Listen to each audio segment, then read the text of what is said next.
Hi, Sarah, sommelier and wine educator with Nicole, sommelier as well.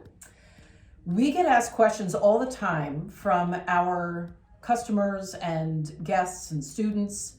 And one of the ones that I get often, which I'm going to pose to Nicole, is what do I pair with takeout?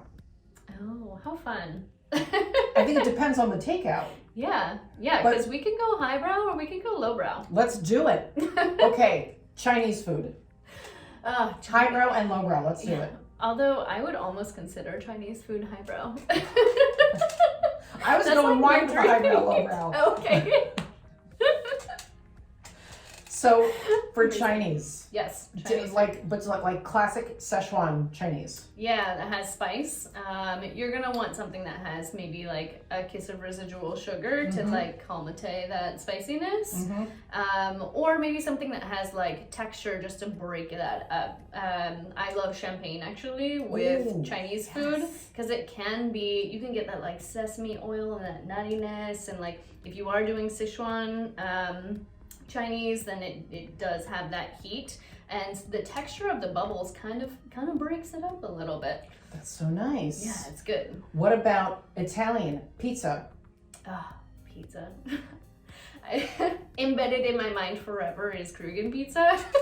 Like, okay, but that's like the extreme. That is high. So let's like take it down. Let's take it down. So highbrow with pizza, Krug. Yeah. But lowbrow, or not even lowbrow, or just like every day. You know, with pizza, you want to like accessible wine, something that's like a little glue, chuggable, delicious. Maybe some chilled Beaujolais. You know, pairs well with that red tomato sauce. I like that you didn't immediately go to Sangiovese. Oh yeah, no. Which would have been the regional pairing option, like Italy. But like you could, I guess you could do, like I don't know, Ruque, or not from Tuscany, but I'm thinking like lighter or Barbera, which might Dolcetto. Dolcetto, yes. Might be really nice. Yeah, like lighter reds with pizza. Would you ever do a California cab, just like 1999 Cali cab with Italian? Takeout Italian?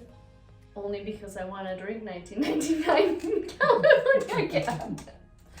Well, sometimes you don't have a choice. You know, sometimes you're like, oh, I had this as a sample, or this was gifted to me. Yeah. Yeah. Yes. What about Côte du Rhône with pizza? Do you think that would work?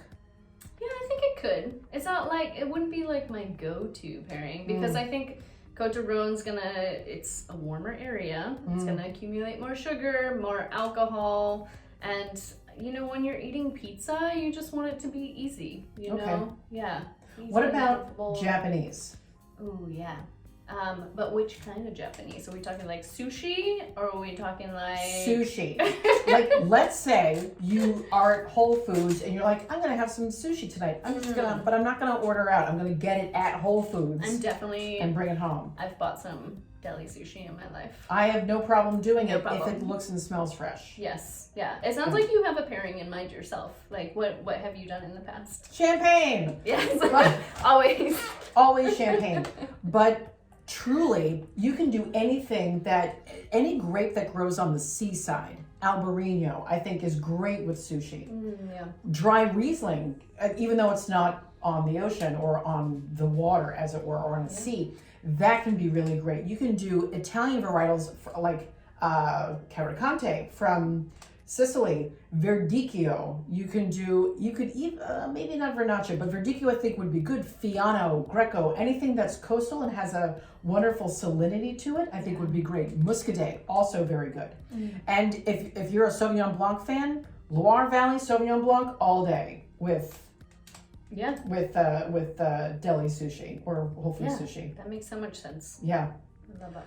So many different cuisines in New York. If there's something that is, say, North African, Mediterranean, Israeli, Turkish, what would you go towards? Something that's like hummus, eggplant, lots of garlic. I eat a lot of that kind of cuisine at home, and I always lean towards more Mediterranean areas to pair with, like meze, or like grilled kebabs or pita. Yeah, so I mean, I would sometimes go to Provence I think Bandol is an excellent region. Can be expensive, but rosé pairs really well with all of those Mediterranean cuisines, like across the board with Moroccan because of the spice. You're not getting that like super. It's like a happy balance between white and red. I mean, yeah, you get like the fruit character of rosé, but you like the freshness and the acidity and structure of a white wine a little bit more. With some of those more spicy, like North African cuisines, you could do a wine that has more richness, like a Côte de Rhône we were kind of talking about, especially if you have like raisins or like figs or yeah, because those fruits are in that wine already, so it is kind of a like and like pairing. That's a great idea. I'm not saying the wine is made of figs. I'm saying you can smell those things. I feel like those really cover the top cuisines that we get in New York for takeout. One last one, Mexican, because Mexican is on the rise in New York. Tacos. The thing that I find does really well with Mexican food because of all the cilantro and because it's just such a clean wine anyway, Sauvignon Blanc.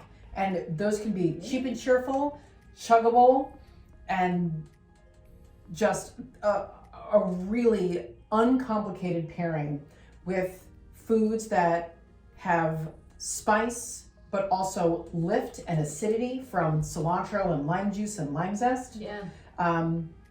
If you're doing a little bit more of a mole, maybe that's darker and richer, I think you could maybe do Syrah. Yeah. I would actually I was gonna say, like, California can come into play here. Like, if you have, I'm thinking about mole, like, I've had California cabs with, and it's delicious. I love it. Nicole, this has been so great. I'm so glad that we were able to catch up and answer another FAQ from two sommeliers in New York who know lots about lots.